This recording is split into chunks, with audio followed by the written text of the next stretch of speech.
Assalamualaikum warahmatullahi wabarakatuh. Halo semuanya, kami dari kelompok 2 yang beranggotakan ada Siva Nur Zahrani dengan NIM 71014190069. Kemudian ada saya sendiri Ira Agustin Sulistiani dengan NIM 71014192000. Dan yang terakhir Supriyatini dengan NIM 71014193336. Pada kesempatan kali ini, kami akan mempresentasikan mengenai peranan kecerdasan buatan dalam bisnis dan tantangan dan peluang bisnis digital di era industri 4.0. Nah, pokok pembahasan yang pertama yaitu hakikat kecerdasan buatan. Kecerdasan buatan atau disebut juga Artificial Intelligence atau AI merupakan teknologi di bidang ilmu komputer yang mensimulasikan kecerdasan manusia ke dalam mesin atau komputer untuk menyelesaikan berbagai persoalan dan pekerjaan seperti dan sebaik yang dilakukan manusia, bahkan bisa lebih baik dari manusia. Konsep dari AI sendiri secara sederhana adalah meniru pola berpikir manusia.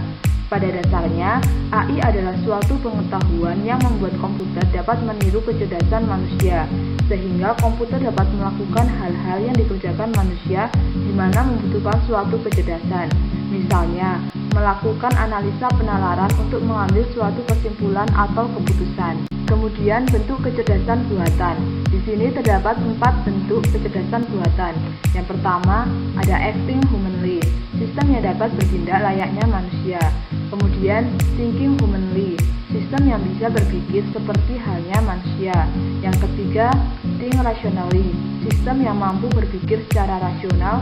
Dan yang terakhir, act rationally, sistem yang mampu bertindak secara rasional. Kecerdasan buatan versus akal budi. Pada kecerdasan buatan bersifat permanen, berbeda dengan akal budi yang bisa memudar terlebih ketika sudah tua. Hal ini dimungkinkan karena kemampuan manusia untuk mengingat sesuatu cukup terbatas. Kecerdasan buatan tidak akan berubah sepanjang sistem komputer dan program tidak diubah. Kemudian, kecerdasan buatan bisa diduplikasi. Berbeda dengan akal budi yang tidak mungkin bisa diduplikasi sama persis terhadap orang lain. Yang ketiga, menggunakan teknologi kecerdasan buatan lebih murah dalam hal biaya dibandingkan menggunakan tenaga manusia yang membutuhkan gaji bulanan, tunjangan, dan lain-lain. Kemudian, kecerdasan buatan bersifat konsisten, berbeda dengan akal budi atau tenaga manusia yang bisa saja mengalami human error. Dan yang terakhir, kecerdasan buatan tidak mempunyai empati, rasa karena mereka adalah teknologi, berbeda dengan akal budi atau manusia yang secara alami dibekali. Pokok pembahasan selanjutnya terkait lingkup utama kecerdasan buatan. Terdapat 6 lingkup utama kecerdasan buatan. Yang pertama ada sistem pakar. Komputer digunakan sebagai saran untuk menyimpan pengetahuan para pakar. Dengan demikian, komputer akan mempunyai keahlian dalam menyelesaikan suatu masalah dengan meniru dari keahlian yang dimiliki oleh para pakar. Yang kedua, pengolahan bahasa alami. Dengan pengolahan bahasa alami ini diharapkan user mampu berkomunikasi dengan komputer dengan menggunakan bahasa sehari-hari. Kemudian yang ketiga, pengenalan ucapan. Melalui pengenalan ucapan diharapkan manusia mampu berkomunikasi dengan komputer dengan menggunakan suara. Dan yang keempat, robotika dan sistem sensor. Yang kelima, computer vision, mencoba untuk dapat menginterpretasikan gambar atau objek-objek tampak melalui komputer. Dan yang terakhir, intelligent computer aid instruction, komputer bisa digunakan ialah sebagai pelatih dan juga pengajar. Kemudian jenis kecerdasan buatan. Terdapat 3 jenis kecerdasan buatan, yaitu ada simbol manipulating AI, merupakan sistem AI yang bekerja dengan simbol abstrak. Jenis ini termasuk dalam perancangan yang membutuhkan banyak eksperimen atau percobaan. Inti dari tahap eksperimennya adalah untuk menguji sistem kecerdasan manusia yang direkonstruksi pada tingkat yang lebih terstruktur dan logis. Dan kemudian, informasi yang diperoleh akan bekerja dengan simbol yang nantinya akan dibaca oleh pengembang, di mana koneksi yang terbentuk bersifat abstrak dan hasil kesimpulannya logis. Kemudian ada neural AI. Jenis neural AI ini telah populer di sejak akhir tahun 1980-an di sebagian besar ilmuwan komputer. Dengan menggunakan jenis AI ini, pengetahuan nantinya tidak akan dimunculkan melalui simbol, tetapi akan dimunculkan melalui sebuah otak buatan. Pengetahuan yang telah terkumpul akan dibagi menjadi neuron dan setelah itu akan dikoneksikan menjadi beberapa kelompok. Dan yang terakhir ada neural network. Jenis dari neural network bekerja dengan lapisan yang saling terhubung melalui simulasi. Pada bagian atas lapisan adalah lapisan input yang dapat berfungsi sebagai sensor. Sensor ini dapat berguna sebagai penerima informasi yang nantinya akan diproses ke sistem. Di bagian paling bawah pada neural network terdapat lapisan output yang memiliki jumlah neuron sangat sedikit. Selanjutnya, peran kecerdasan buatan dalam bisnis. Terdapat 8 peran. Yang pertama yaitu promosi yang lebih strategis.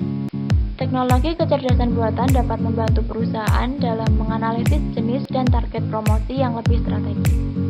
Akses terhadap data yang luas juga memungkinkan perusahaan untuk menggali potensi yang lebih besar melalui pencarian kata kunci, profil pengguna maupun data online lainnya. Kemudian pembelajaran yang berkelanjutan. Ciri khas dari kecerdasan buatan adalah kemampuannya untuk belajar dan mempelajari hal-hal baru. Nah, melalui fungsi ini, kecerdasan buatan dapat belajar untuk hanya menyasar para pengguna maupun klien yang relevan. Pembelajaran ini akan terus berlanjut dan teknologi kecerdasan buatan akan bertambah pintar seiring waktu sehingga proses marketing bisa berjalan dengan lebih efektif. Kemudian teknologi mesin pencari yang lebih pintar. Teknologi kecerdasan buatan akan membantu dalam menemukan pola pencarian pengguna sehingga para pengguna digital dapat lebih fokus mendalami area tertentu yang paling diminati. Yang keempat, lebih efisien. Di masa depan, perusahaan dapat memanfaatkan teknologi bot kecerdasan buatan untuk menjalankan fungsi customer service sehingga pengeluaran dari segi biaya maupun waktu dapat diminimalisasi. Teknologi bot juga akan dilengkapi dengan akses informasi dan riwayat pencarian internet yang membuat kinerjanya lebih efisien. Kemudian distribusi konten yang disempurnakan. Para pelaku bisnis dapat memanfaatkan teknologi kecerdasan buatan untuk mengambil data dan menyasar pengguna dalam jangkauan yang lebih luas.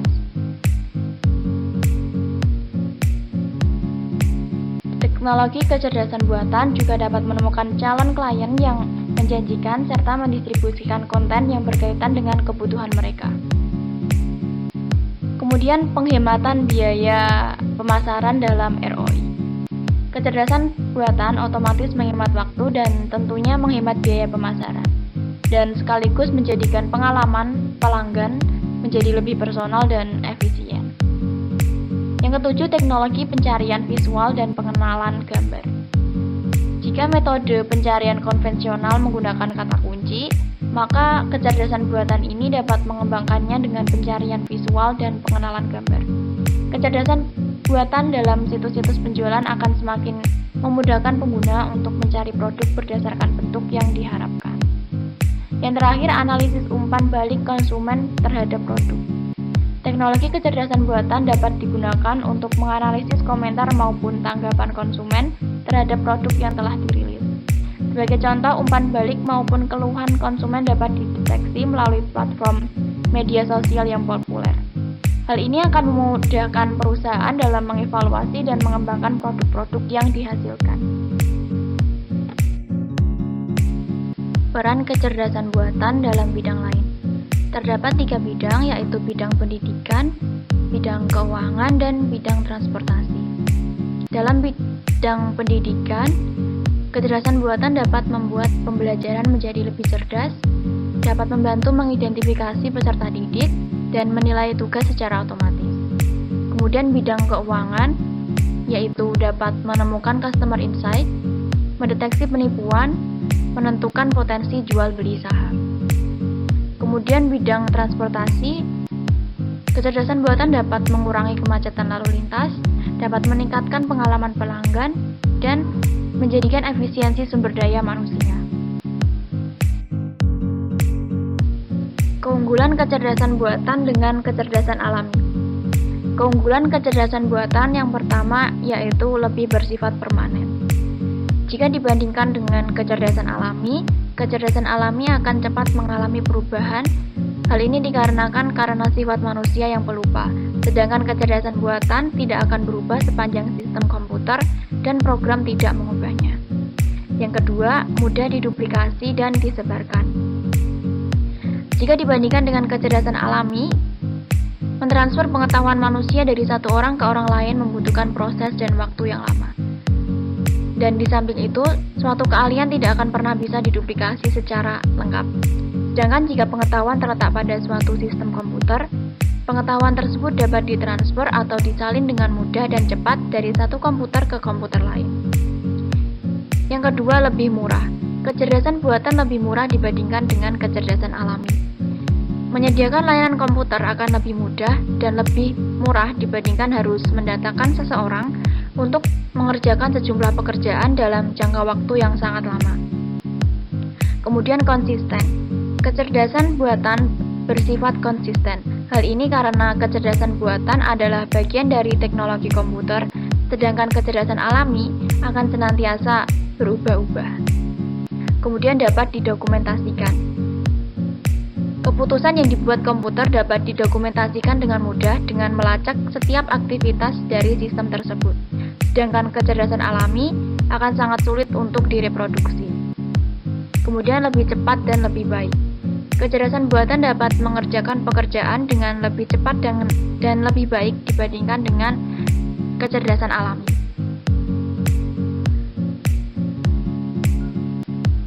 Sedangkan keunggulan dari kecerdasan alami yang pertama, lebih kreatif. Hal ini karena kemampuan untuk menambah ataupun memenuhi pengetahuan akan sangat melekat di dalam diri manusia. Kemudian yang kedua, memungkinkan untuk menggunakan pengalaman secara langsung. Yang ketiga, pemikiran manusia dapat digunakan secara luas, sedangkan kecerdasan buatan tentunya sangat terbatas. Peran teknologi digital di era industri 4.0. Secara umum, industri 4.0 menggambarkan tren yang berkembang menuju otomatisasi dan pertukaran data dalam teknologi dan proses dalam industri manufaktur.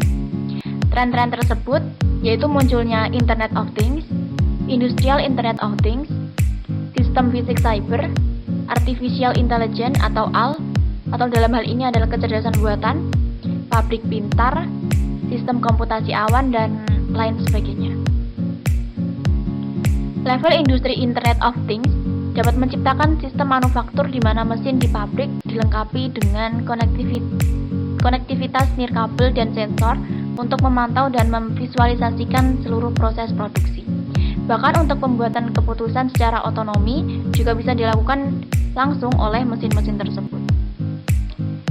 Sementara itu, konektivitas nirkabel dan argumentasi mesin akan sangat maju dengan peluncuran penuh dari 5G. Sehingga hal ini akan memberikan waktu respon yang lebih cepat dan memungkinkan komunikasi secara real-time antar sistem. Revolusi industri keempat juga terkait dengan teknologi kembar digital atau Digital Twin Technology. Teknologi ini dapat membuat versi virtual dari instalasi, proses, dan aplikasi yang terdapat pada dunia nyata. Versi virtual ini kemudian dapat diuji sehingga lebih efektif, bermanfaat, dan hemat biaya. Tantangan bisnis di era revolusi industri 4.0.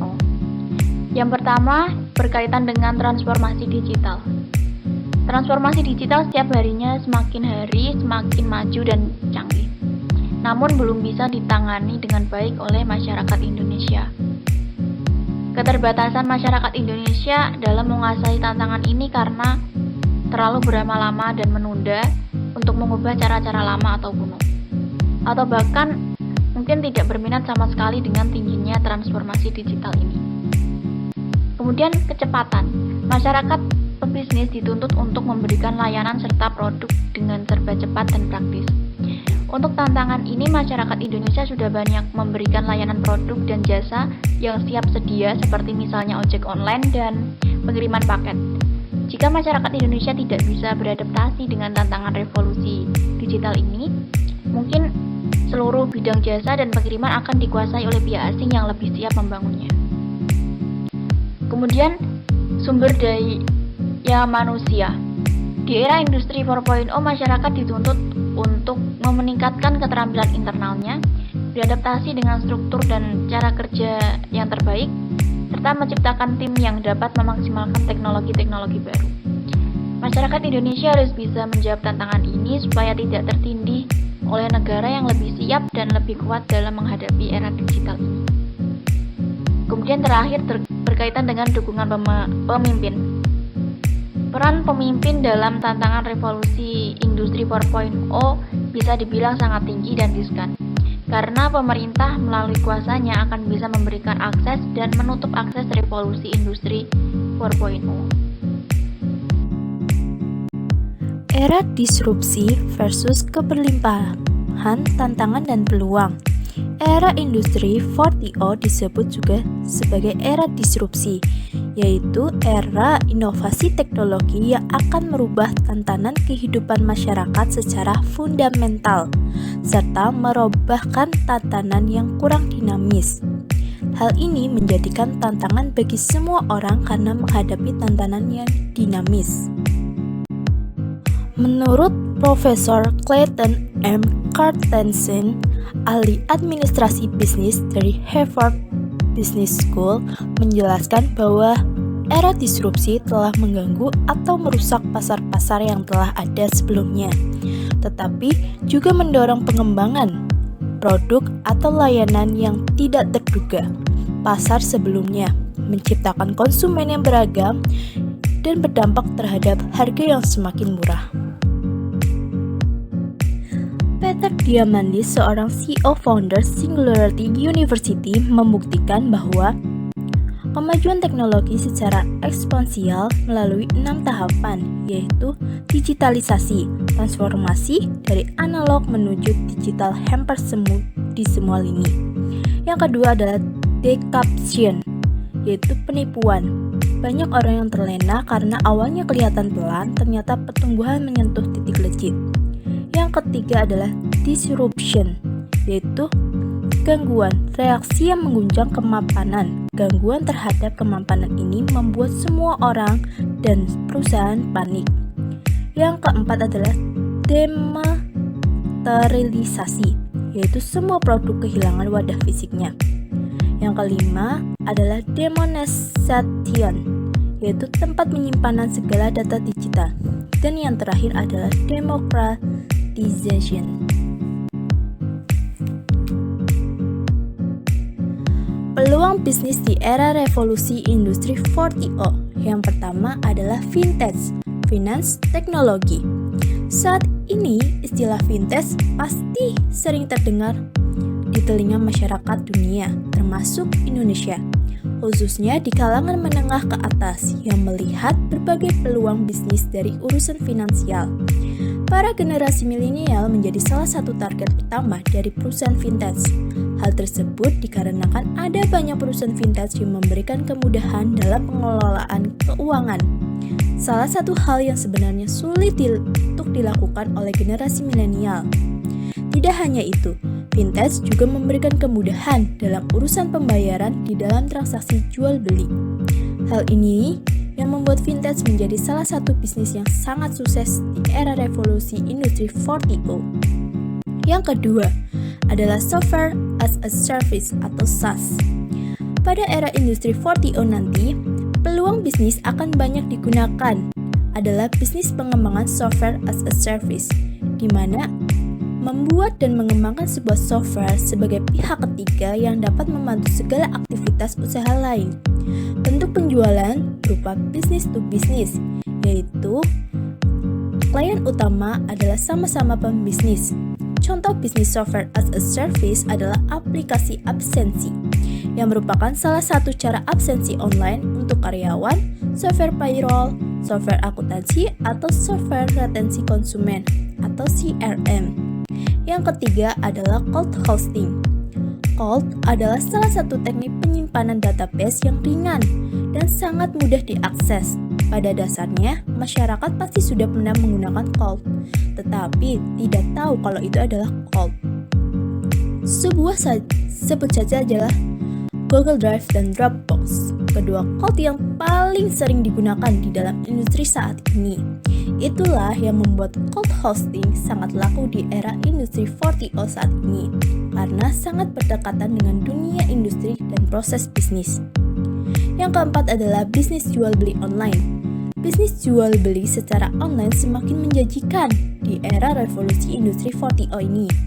Promosi yang tidak harus digembar-gemborkan serta tidak perlu menyediakan biaya operasional yang tinggi membuat bisnis jual beli secara online semakin besar di dunia industri 4.0 ini.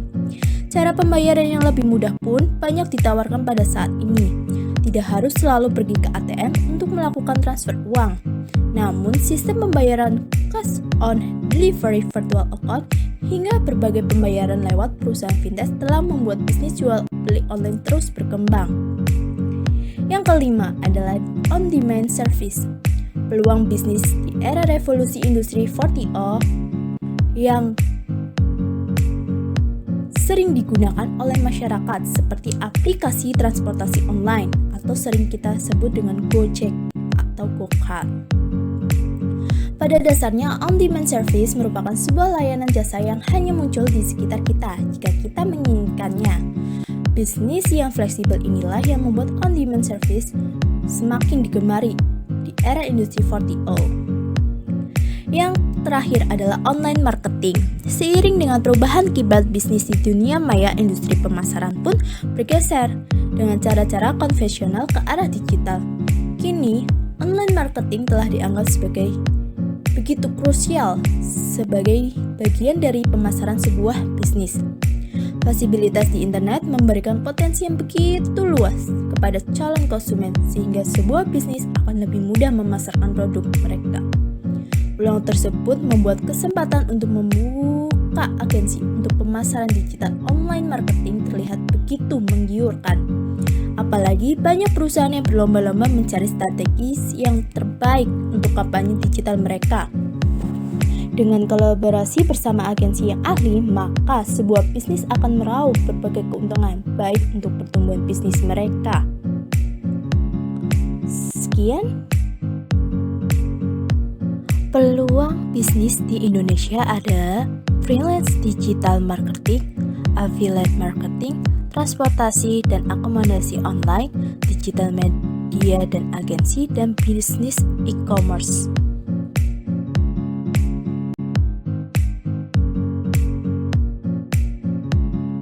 Sekian presentasi dari kelompok kami.